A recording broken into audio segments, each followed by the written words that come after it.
Ethics and human interface, और इसी theme के अंदर ये टॉपिक आता है एसेंस ऑफ एथिक्स। बट अगर आपको एक्चुअली एसेंस ऑफ एथिक्स समझना है, you have to go through the whole syllabus. आपको पूरा एथिक्स समझना पड़ेगा, तभी आप उसके एसेंस तक आ सकते हैं। सो एसेंस ऑफ एथिक्स को समझने से पहले आपको पता होना चाहिए एथिक्स होता क्या है। Ethics is nothing but some standards, कुछ स्टैंडर्ड्स सोसाइटी हमारे लिए सेट करती है। और ये स्टैंडर्ड जो है, अगर हम देखें, these are nothing but rules. जैसे अगर कोई चैरिटी कर रहा है, आप देखोगे यूट्यूब पे आप जाओगे, there will so many videos, उसके लाइक्स हज़ारों करोड़ों में हैं, जहाँ पे कोई व्यक्ति कोई अच्छा काम कर रहा है, किसी गरीब को पैसे दे रहा है या वगैरह वगैरह। बट अगर हम देखें कोई भी चैरिटी का काम है, उसमें अल्ट्रुइज्म की भावना होनी चाहिए। अल्ट्रुइज्म यानी जहाँ पे आप दूसरों के हित को ऊपर रखते हो, खुद के हित को पीछे रखते हो, राइट। जनरली अगर आप देखें, you will see people spitting here and there, but आप यूरोप में वो चीज़ नहीं कर सकते, क्योंकि लोग आपको डांटेंगे, राइट। आपको पनिश किया जाएगा, आपको फाइन किया जाएगा। इंडिया में वैसी सिस्टम अभी भी डेवलप नहीं है। हमारे जो भी मोरालिटी का बेसिस यही सेंस है, inner sense of justice, right, of equality, dignity and right. और ये इंस्टिंक्ट है एक्चुअली हमारे ह्यूमन की, दैट वी अंडरस्टैंड। इवन आप देखोगे, इवन दी प्राइमेट्स, राइट, जैसे मंकीज है and other primates, they also understand what is fair and what is not fair. दोस्तों, यूपीएससी के एथिक्स के हर क्वेश्चन के पीछे एक हिडन क्वेश्चन होता है, which is nothing but do you really understand the true nature of ethics? Not just the theory, not definition, but the essence of ethics. और इसी essence of ethics को हम यहाँ पे डिटेल में डिस्कस करने जा रहे हैं, ताकि इसके बाद आपको कोई और वीडियो देखने की जरूरत ना पड़े। So let us first locate the topic within our syllabus. अगर हम सिलेबस देखें, we have around 8 major topics और themes. उसके अंदर अगर आप देखें, पहला जो थीम है वो है एथिक्स एंड ह्यूमन इंटरफेस, और इसी थीम के अंदर ये टॉपिक आता है एसेंस ऑफ एथिक्स। बट अगर आपको एक्चुअली एसेंस ऑफ एथिक्स समझना है, you have to go through the whole syllabus. आपको पूरा एथिक्स समझना पड़ेगा, तभी आप उसके एसेंस तक आ सकते हैं। तो इस वीडियो में हम पूरे सिलेबस से गो थ्रू नहीं कर रहे, बट हम आपको फिर भी डिड्यूस करके दे रहे हैं what is the essence of ethics, right. So essence of ethics को समझने से पहले आपको पता होना चाहिए एथिक्स होता क्या है। Ethics is nothing but some standards, कुछ स्टैंडर्ड्स सोसाइटी हमारे लिए सेट करती है। और ये स्टैंडर्ड जो है, अगर हम देखें, these are nothing but rules. जैसे सोसाइटी हमसे एक्सपेक्ट करती है that you have to be honest, right, you have to not harm other people, और you should not lie, should not cheat, you should show compassion. कुछ ऐसे society में standards रखे हैं, बनाए गए हैं, और सोसाइटी हमसे एक्सपेक्ट करती है कि हम इन स्टैंडर्ड्स को फॉलो भी करें, राइट। अगर हम नहीं करते इनको follow, there is a scope of punishment also, right. अगर आप ऑनेस्ट नहीं है, आप झूठ बोलते हो, तो सोसाइटी आपको नकारेगी, राइट, या आपके दोस्त नकारेंगे। सोसाइटी यानी कि आपके दोस्त, आपके neighbours and so and so. और हम क्यों इन स्टैंडर्ड्स को फॉलो करते हैं? क्योंकि कहीं ना कहीं हमें हेल्प करती है। अगर आप ही सोचिए कि एक सोसाइटी है जहाँ पे सभी लोग सच बोल रहे हैं, तो कोई चीट नहीं करेगा, राइट। और आप जो है, you will not be always in the fear of other people cheating you. You will be more freer and you will realize all your potential. You'll be more happier in that sense. तो अगर हम देखें, ये ethics या ये जो rules है, ये standards है, ये society के लिए भी beneficial है. If no one is harming anyone else, right, then society will be more peaceful and you will also feel a sense of security. तो individual as well as society के लिए beneficial है, इसीलिए हम इसको follow करते हैं, इन rules और इन standards को हम follow करते हैं, right? अब जब हम एसेंस ऑफ एथिक्स की बात करते हैं, तो सबसे पहले आपको पता होना चाहिए एसेंस का अर्थ क्या है। एसेंस यानी बेसिकली फंडामेंटल क्वालिटी, किसी भी चीज़ की फंडामेंटल क्वालिटी होती है। जैसे एक ड्रॉप ऑफ वाटर है, उसकी फंडामेंटल क्वालिटी क्या है कि वो शेप ले लेता है किसी भी कंटेनर का जहाँ पे वो है, या फिर it feels wet when you touch it. जैसे फायर है, इट फील्स हॉट, राइट। एक स्पून है, इट कलेक्ट्स। एक नाइफ है, it cuts. That is the fundamental quality, यानी मोटा मोटी उसका कोर फीचर जो होता है उसको एसेंस कहते हैं। एक एसेंस जो है, हमने एथिक्स अभी डिस्कस किया, that is it is beneficial, right. कि एसेंस जो, अगर एथिक्स की बात करें, it is beneficial not only to us as a society but also to individual, right. So ये एक उसका एसेंस है। बट इसकी तरह और कई सारे एसेंस हैं या कोर फीचर्स हैं जिनको हम यहाँ पे डिस्कस करने जा रहे हैं। बट ये डिस्कस क्यों करना है? क्योंकि ये हमें हेल्प करता है टू नो फ्यू क्वेश्चंस और give answers to few questions, like ethics की जरूरत क्या है, why do we need ethics, ये एथिक्स वर्क कैसे करता है और हम एथिकल क्यों है। इन क्वेश्चंस का ये उत्तर देता है या जवाब देता है।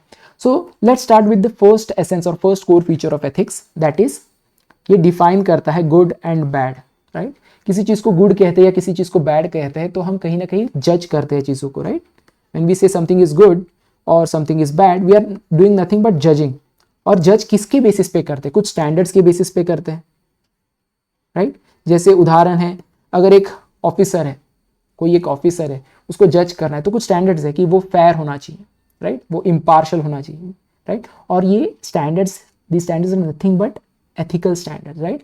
तो इनके द्वारा हम जज कर पाएंगे whether a officer is good और बैड। जैसे कोई एक ऑफिसर है जो पैसे लेता है फॉर वर्क, राइट, कॉन्ट्रैक्टर हो, बिजनेसमैन हो या आम जनता हो, उससे पैसे लेता है, right. So we will say कि ये फेयर नहीं है, ये इम्पार्शल नहीं है, जो जिससे पैसे, जो इसको पैसे देगा उसका काम करेगा। तो यहाँ पे हमको क्या देखने को मिला कि it defines, essence help us to define good and bad, right. But when we जज और when we evaluate, do we just evaluate actions?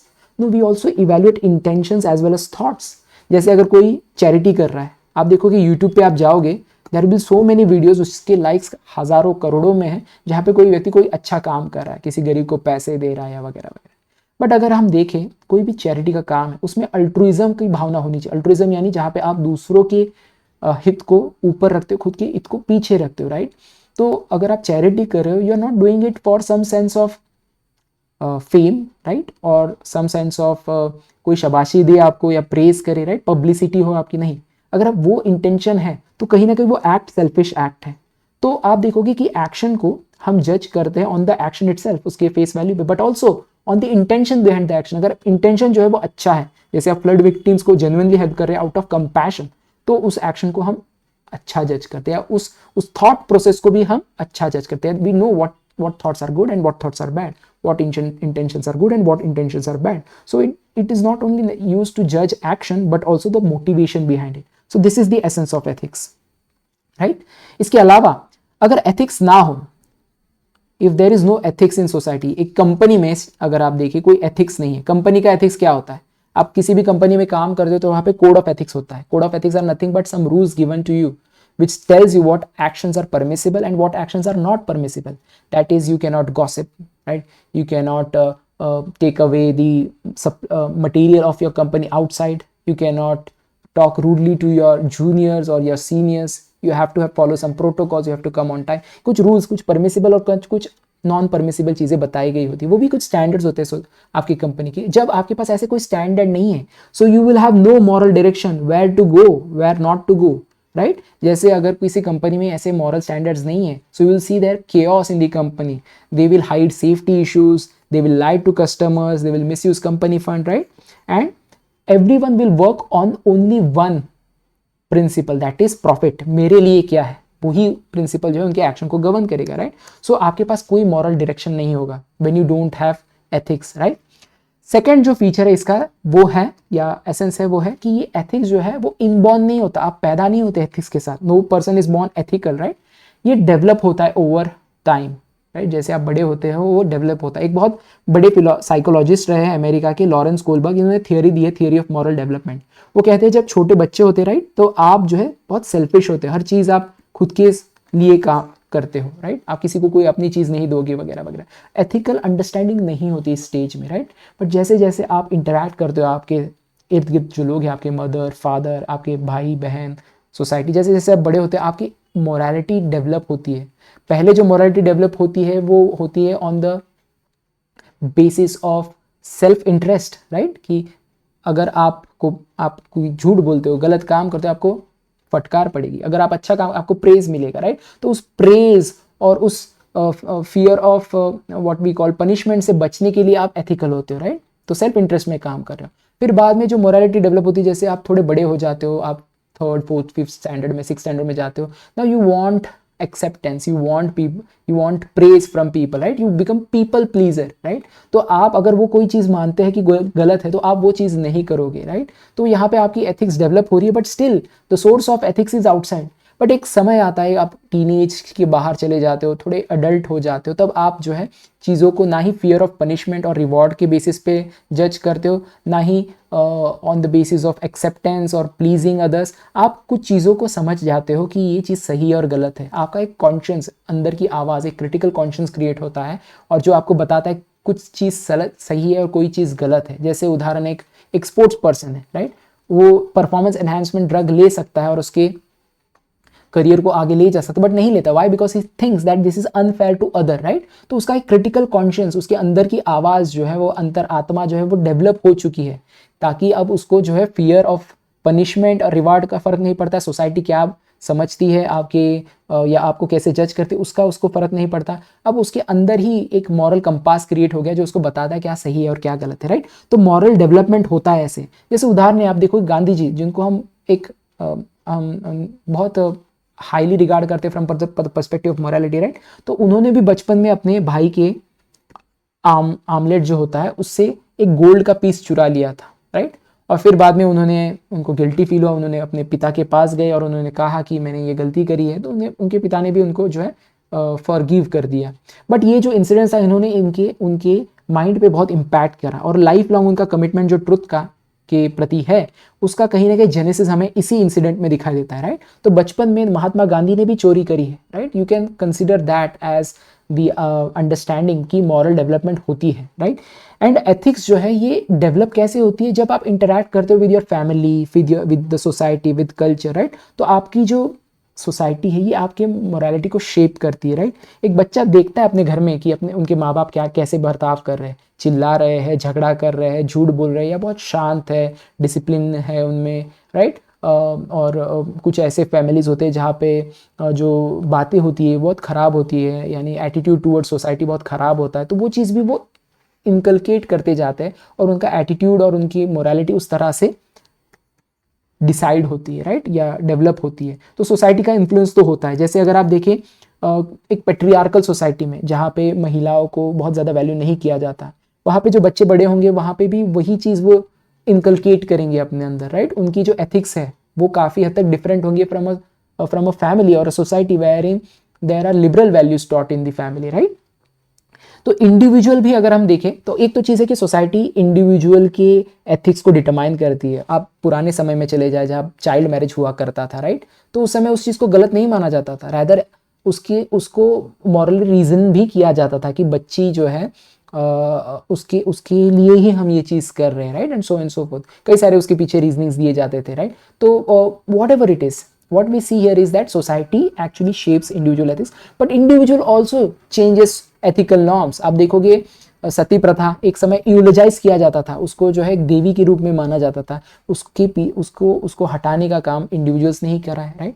जैसे राजा राम मोहन रॉय, राइट, उन्होंने बताया कि ये गलत है और इसके लिए फिर वो लड़े। एंड ऐसे कई सारे सोशल इल्स है जिनको हमने हटाया है, रिफॉर्म करा है सोसाइटी को। तो इंडिविजुअल भी सोसाइटी को या सोशल नॉर्म्स को चेंज कर सकता है। ऑफ कोर्स ये एक लंबा प्रोसेस होता है, सोसाइटी ने एक्सेप्ट कर लिया उन नॉर्म्स को तब हम कह सकते हैं that is now ethics. But individual does push the boundaries of what is right and what is wrong and right, and that's how you get new moral codes और ethical code of behaviour, right. इसके अलावा ethics का एक और feature है कि ये contextual है यानी इट वेरीज और it depends on time, place and person, right. तो ये वेरी करता है विद कंटेक्स्ट। जैसे झूठ बोलना, नॉर्मली इसको गलत माना जाता है, राइट, बट अगर किसी की जान बचाने के लिए झूठ बोलना हो तो उसको गलत नहीं माना जाता, राइट। तो कंटेक्स्ट बहुत मैटर करता है। In what context you have lied, if you have lied to save someone's lives then that lie is not a wrong thing, right। इसके अलावा अगर हम देखें एक सोसाइटी में कोई चीज़ एथिकल हो सकती है, दूसरे सोसाइटी में अनएथिकल हो सकती है, यानी यहाँ पे भी कंटेक्स्ट की बात की जा रही है, राइट, कि आपकी सोसाइटी में जो कल्चर है, जो उसका जो अंडरस्टैंडिंग है, उसकी हिस्ट्री है, वो काफ़ी हद तक डिसाइड करती है कि कौन सी चीज़ को सही और गलत हम मानते हैं। जैसे आप अबॉर्शन की बात करें तो क्रिश्चियन वर्ल्ड में अबॉर्शन को गलत माना जाता है, क्योंकि अगर हम देखें abortion is an act of killing, ये माना जाता है वहाँ पे, राइट। और killing someone is seen as a crime, क्योंकि only God has the right to give life and to take away life, right. तो अगर कोई सुसाइड भी करता है तो ये कहा जाता है that you will be condemned to hell in a Christian cosmos, right. India में अगर हम देखें तो लोग सड़क पे स्पिट करते हैं, राइट, और उसको उतना ज़्यादा लोग रिबक नहीं करते, किसी को कोई फ़र्क नहीं पड़ता। ऑफकोर्स एक अप टाउन जगह पे आप देखोगे you will see that people may take this thing as not lightly, right, but mostly अगर आप देखें, जनरली अगर आप देखें, you will see people spitting here and there. But आप यूरोप में वो चीज़ नहीं कर सकते क्योंकि लोग आपको डांटेंगे, राइट, आपको पनिश किया जाएगा, आपको फाइन किया जाएगा। इंडिया में वैसी सिस्टम अभी भी डेवलप नहीं है। सो हमारे बिहेवियर जो है वो काफ़ी हद तक सोसाइटी पे डिपेंड करते हैं। तो जो understanding of what right and wrong वो भी काफ़ी हद तक सोसाइटी डिसाइड करती है और ये कंटेक्चुअल हो जाता है, राइट। इसके अलावा एक और चीज जो हमें दिखाई देती है, जो कोर फीचर होता है एथिक्स का, वो है that is it is subjective. दो चीज होती है, एक ऑब्जेक्टिव और एक सब्जेक्टिव। ऑब्जेक्टिव यानी क्या कि कोई जजमेंट या कोई डिसीजन जो आप लेते हो on the basis of some facts, some reasoning, some logic, that is called as objective. Subjective यानी आपके judgment based on feelings, emotion, prejudice, उसको हम सब्जेक्टिव कहते हैं। तो अगर आप देखें जो हमारा बिहेवियर है, क्या वो हमेशा रैशनल रहता है, हर बार रैशनल रहता है? नहीं, हमारा बिहेवियर काफ़ी हद तक इमोशन से ड्रिवन है, राइट। इसीलिए आप देखोगे कि उदाहरण से हम इसे समझते हैं, एक बेगर है, आपके सामने एक बेगर आ जाता है, आप और आपके दोस्त जा रहे हैं, आप उस बेगर को देखते हैं, आपके मन में करुणा आती है और आप अपने जेब में हाथ डालते पैसे देने के। आपका दोस्त आपको रोकता है और कहता है कि आप बहुत इरिस्पॉन्सिबल हो, आप क्यों उसको पैसे दे रहे हो, शायद वो रैकेट का हिस्सा है, राइट, या फिर और भी जैसे बेगर माफिया वगैरह जो है वो चला रहे इस रैकेट को, ऐसी वो रीजनिंग करेगा, राइट। तो एक व्यक्ति जो है वो दिमाग से सोच रहा है और एक व्यक्ति जो है हार्ट से सोच रहा है, इमोशन से सोच रहा है। वही व्यक्ति जो दिमाग से सोच रहा है, कह रहा है कि ऐसे पैसे नहीं देने चाहिए, वो अगर किसी बूढ़ी व्यक्ति को, महिला को देखे या अपंग महिला या व्यक्ति को देखेगा, वो शायद पैसे दे देगा, राइट। तो वो करुणा उसके अंदर जाग जाएगी। तो मोटा मोटी हम क्या कह रहे हैं कि आपका जो एथिकल बिहेवियर है वो काफ़ी हद तक आपकी इमोशन पे डिपेंड करता है, राइट। ये इन्फ्लुएंस होता है by your personal feeling, not necessarily by logic, right. इसके अलावा आप देखोगे आपकी इमोशंस काफ़ी हद तक आपकी जजमेंट को भी डिस्टॉर्ट कर सकते हैं, जैसे कि एंगर, फियर और प्रेजुडिस। एक पुलिस ऑफिसर जो एंग्री है, वो गुस्से में है, उसकी लैंग्वेज बहुत हार्श हो जाएगी, वो फोर्स का इस्तेमाल करेगा, राइट, जो कि अनएथिकल माना जाएगा if he thinks in a stable set of mind, right. यहीं पे अगर हम देखें, प्रेजुडिस का भी बहुत इंपॉर्टेंट रोल है हमारे अंदर। हर व्यक्ति के अंदर कुछ ना कुछ प्रेजुडिस यानी क्या होता है, पूर्वाग्रह होता है towards different people, different community and so fourth. और अगर उसके बेसिस पे हम उनको जज करते हैं तो उसको भी हम गलत मानते हैं, राइट। सो योर मोटा मोटी your idea of good and bad, right, of judging people, it is very much driven by emotion at times, right। इसीलिए जब भी डिसीजन लेना है, सो आपने हमेशा देखना है कि आपके इमोशंस क्या कह रहे हैं, but at the same time आपकी रीजनिंग क्या कह रही है, आपका दिमाग क्या कह रहा है। और हमेशा जब भी आप कोई जजमेंट दे, specially for other people, right, हमेशा आप देखोगे कि ज़्यादातर केसेस में आपको वो जजमेंट लेना है on the basis of your rationality and reasoning. Of course कुछ केसेस में आपको अपने इमोशंस का भी इस्तेमाल करना पड़ता है, जैसे कि जब कंपैशन की ज़रूरत है, then you have to look out for these emotional what we call as these resources of emotions, right, and you have to take decision on that also। Next जो इंपॉर्टेंट फीचर या essence है ethics का, वो है कि ethics जो है ये ओरिजिनेट होता है हमारे ह्यूमन सेंस ऑफ जस्टिस से, right. So as a human, right, we have a sense of justice that is quite natural to us, right, that is quite natural to us. जैसे अगर आप किसी भी सोसाइटी में चले जाएंगे, कोई अगर व्यक्ति एक कतार को कूद के आगे जा रहा है, यानी he is cutting the queue, right, और she is cutting the queue, everyone in the room will feel discomfort, अरे कतार क्यों तोड़ रहा है ये, और ये डिस्कम्फर्ट आ जाता है। वाई? बिकॉज इट्स अनफेयर, हम सब लोग खड़े हैं और ये कतार छोड़ के आगे जा रहा है, राइट, या इसको प्रेफरेंस मिल रहा है, वीआईपी ट्रीटमेंट अगर किसी को मिलता है, तो everyone will feel that thing as discomforting, right. तो एक सेंस ऑफ जस्टिस ह्यूमन में होती है, वो कैसा भी ह्यूमन हो, अच्छा हो, बुरा हो, कुछ भी हो, राइट, उसमें वो सेंस ऑफ जस्टिस होता है, उसकी अंडरस्टैंडिंग होती है, राइट।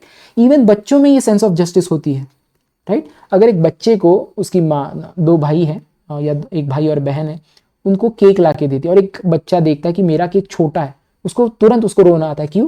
क्योंकि उसको फेयरनेस की आइडिया पता नहीं, उसने ये शब्द भी नहीं सुना है, but that sense of fairness is there. और यही सेंस ऑफ जस्टिस जो है, यही सेंस ऑफ जस्टिस हमारा मॉरल बेसिस बनता है।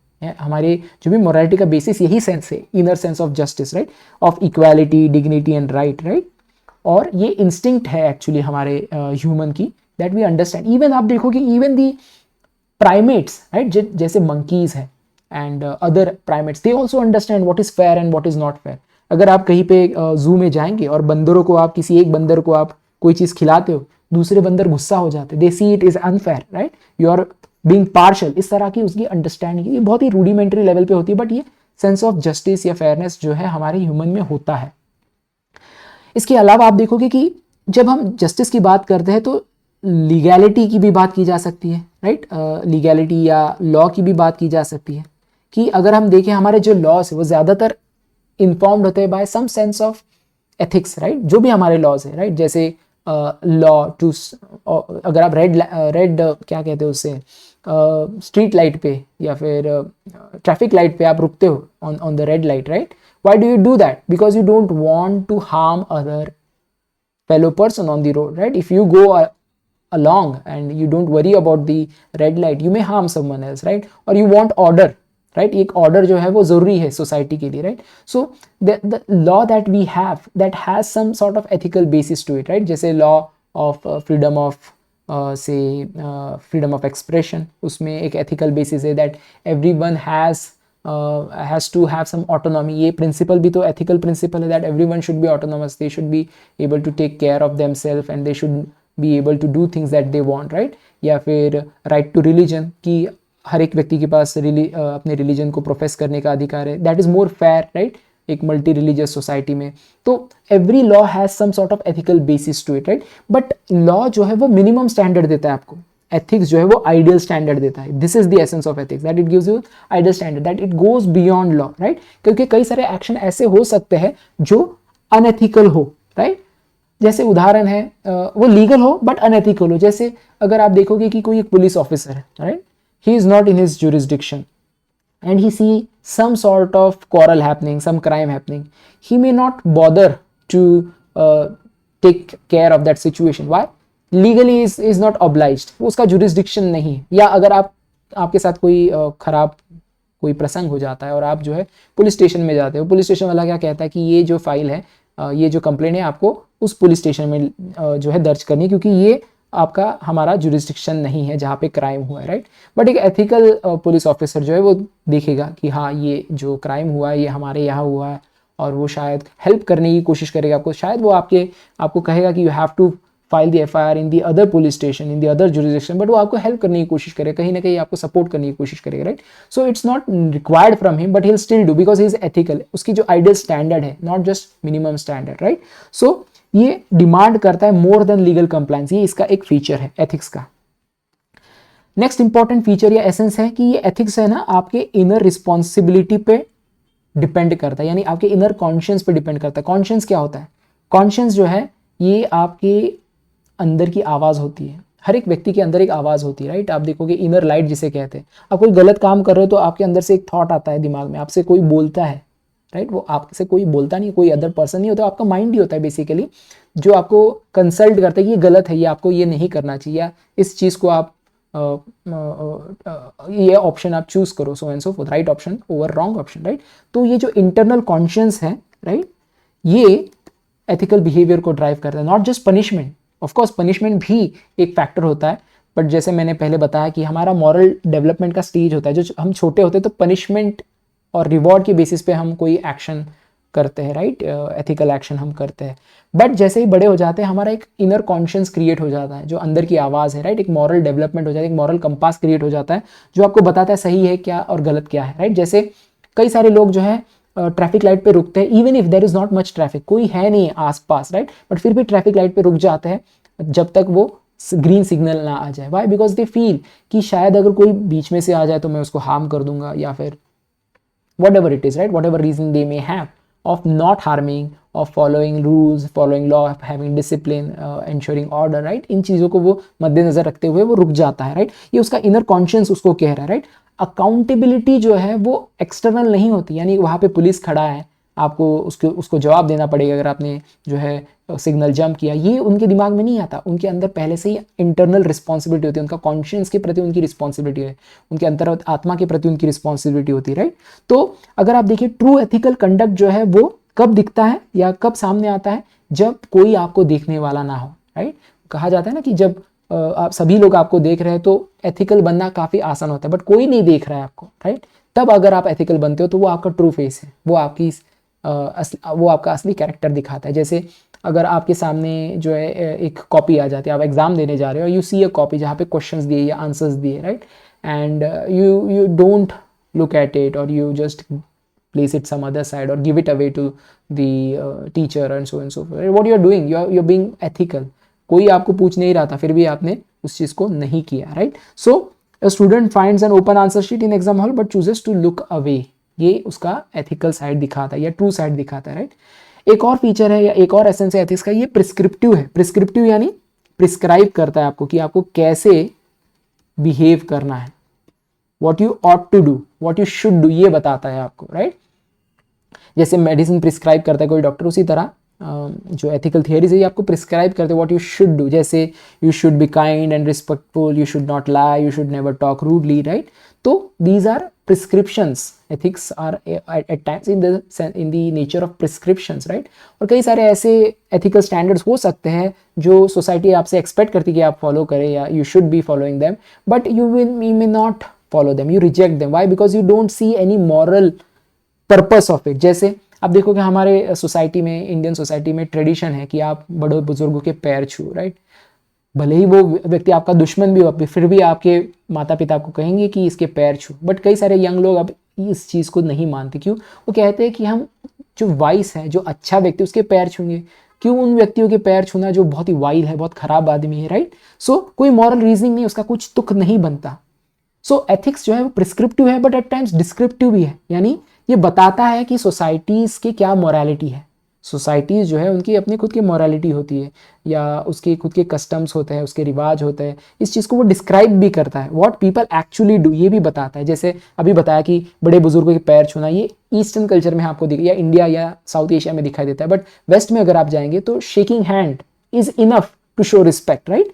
सो डिस्क्रिप्टिव वे डिस्क्राइब करता है जो है आपके यहाँ पे क्या कस्टम्स है, कल्चर है, या किस चीज़ को सही या किस चीज़ को गलत माना जाता है, राइट। जैसे इसके अलावा ये हमें ये भी दिखाता है कि कोई अनएथिकल बिहेवियर एग्जिस्ट क्यों करता है, राइट। जस्टिफाई नहीं करता उस चीज़ को, बस एक्सप्लेन करता है, क्योंकि डिस्क्रिप्टिव है तो एक्सप्लेन करता है कि कोई अनएथिकल चीज़ जो है वो क्यों एग्जिस्ट करती है। जैसे इंडिया में कास्ट डिस्क्रिमिनेशन एग्जिस्ट करता है, क्यों एग्जिस्ट करता है? क्यों हमारी सोसाइटी में अगर हम देखें तो प्यूरिटी एंड पोल्यूशन का कंसेप्ट है।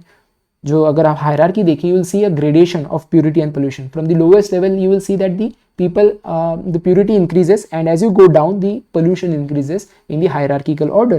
इसके अलावा ये सोशल हायरार्की काफ़ी हद तक रिलीजियसली सैंक्शन भी दिखाई देती है, राइट। तो इसके पीछे कुछ रीजंस है, उसको जस्टिफाई या उसको जो है खराब सही नहीं मान यानी वैल्यू, कोई वैल्यू जजमेंट जो है वो पास नहीं किया जाता इन डिस्क्रिप्टिव एथिक्स, राइट। तो बस मोटा मोटी जो पैटर्न है सोसाइटी का वो अंडरस्टैंड करने की कोशिश की जाती है, उसकी इवोल्यूशन को अंडरस्टैंड करने की कोशिश। जैसे आप उदाहरण के रूप में हम बता सकते हैं कि कोंडा रेड्डी ट्राइब एक ट्राइब है आंध्र प्रदेश में, जिन्होंने लिव इन रिलेशनशिप को अब एक एक्सेप्टेंस दे दी है। क्यों? क्योंकि जो शादियाँ होती है उसमें बहुत खर्चा होता है, बहुत एक्सपेंसेस और कॉस्ट ऑफ लिविंग बहुत बढ़ गई है।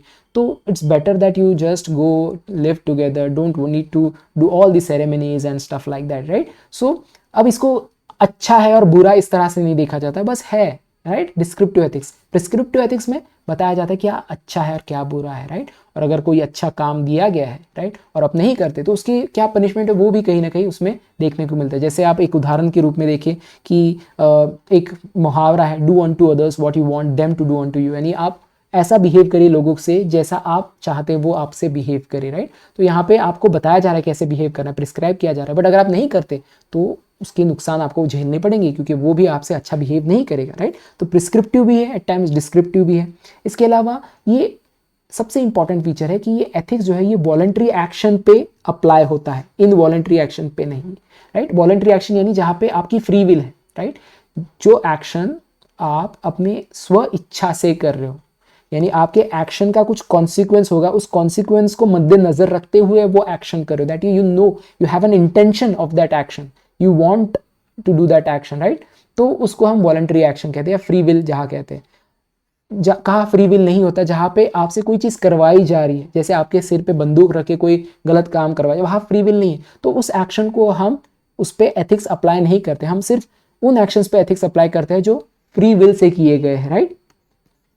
So if a person is forced to do something, then that action we don't apply ethics. So voluntary action is very important. Voluntariness is a very important criteria when we apply ethics, right? तो last but most important feature इसका ये है कि ये अलग अलग level पे apply होता है। एथिक्स जो है ये अलग अलग लेवल पे अप्लाई होता है, इंडिविजुअल लेवल पे अप्लाई होता है।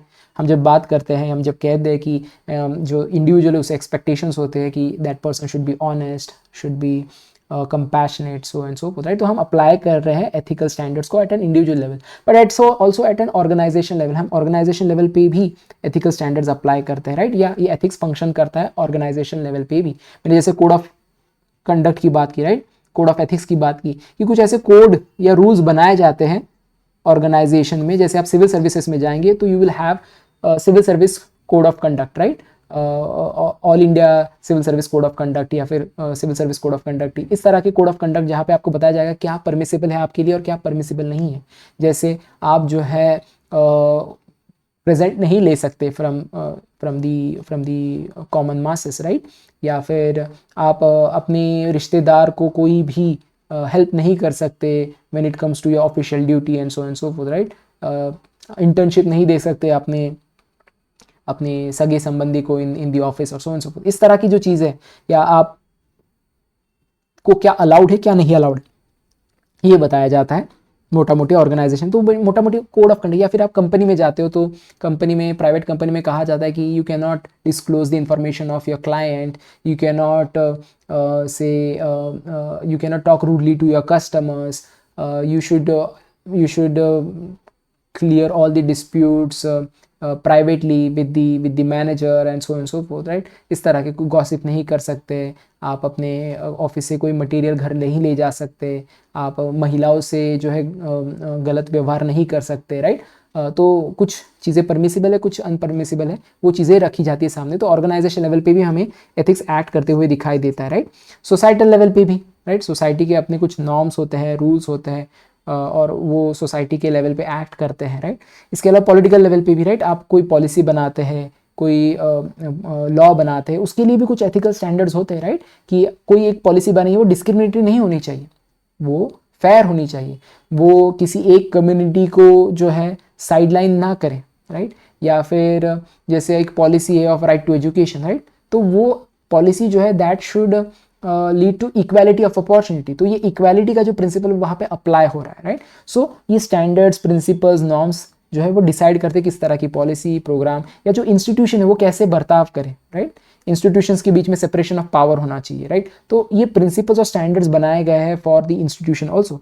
सो गवर्नेंस का तरीका, राइट, गवर्नेंस में अकाउंटेबिलिटी की बात, जवाबदेही की बात की जा सकती है, ट्रांसपेरेंसी की, जो भी गवर्नेंस कर रहे हैं वो ट्रांसपेरेंट हो, राइट, अकाउंटेबल हो, इंटीग्रिटी से आप काम करें। तो ये कुछ ऐसे स्टैंडर्ड्स बनाए गए हैं जो एक्ट करते हैं पॉलिटिकल लेवल। इंटरनेशनल लेवल पे भी कुछ स्टैंडर्ड्स हैं, जैसे क्लाइमेट चेंज के ऊपर कोई स्टैंडर्ड है, यानी आप देखोगे कि पेरिस एग्रीमेंट की बात की जा सकती है। 2015 में ये पेरिस एग्रीमेंट जो है लाया गया था, या इसको साइन किया गया था, दुनिया भर के जो देश हैं उन्होंने मिलकर इसको साइन किया, जिसमें बताया गया कि हमारे ग्लोब का जो, या अर्थ का जो क्लाइमेट है वो डिटोरिएट हो रहा है, और हमें इसका जो ग्लोबल वार्मिंग का इशू है इसको हमें टैकल करना पड़ेगा, यानी जो एवरेज टेम्परेचर है हमारे अर्थ का उसको हमें एक मेंटेन करना पड़ेगा, और उसके लिए फिर सभी कंट्रीज़ को जो है कुछ नियम या कुछ प्रिंसिपल्स फॉलो करने पड़ेंगे, राइट। जैसे सस्टेनेबिलिटी का प्रिंसिपल, तो सस्टेनेबिलिटी एक प्रिंसिपल, एक स्टैंडर्ड है जो अब सभी कंट्रीज़ के ऊपर अप्लाई होगा, राइट। सो इंटरनेशनल लेवल पे भी ये स्टैंडर्ड्स अप्लाई होते हैं या एक्ट करते हैं या फंक्शन करते हैं, राइट।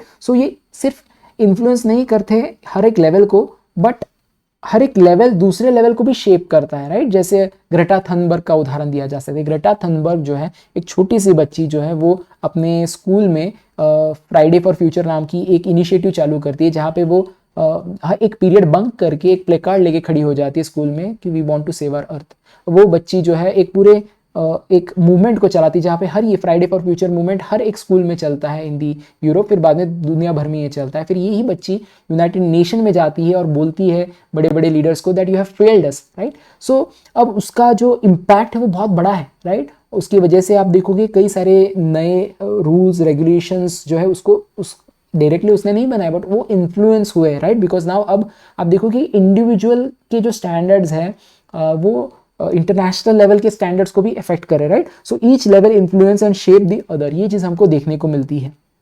तो अगर हम समराइज करें मोटा मोटी, तो एथिक्स जो है एक सिस्टम है जो हमें हेल्प करता है टू जज what is right and wrong, ये उसका एसेंस है। इसके अलावा ये सोशली शेप्ड है, at the same time society को भी इन्फ्लुएंस करता है या सोसाइटी को रिफॉर्म भी करता है, राइट। ये कंटेक्चुअल है, यानी चेंज होता है with time, place and culture. इसके अलावा ये सब्जेक्टिव भी है, because it is influenced by emotion and perception. It is rooted in justice and dignity, right. ये लीगैलिटी के बियॉन्ड जाता है, right, ideal standard, not just minimum standard. इसके अलावा ये इनर कॉन्शियस से ड्रिवन है, राइट, इनर रिस्पॉन्सिबिलिटी से ड्रिवन है। ये वॉलंटरी एक्शन पे अप्लाई करता है और ये एक्ट करता है at all levels of society. तो ये मोटा मोटी इसका एसेंस है, राइट।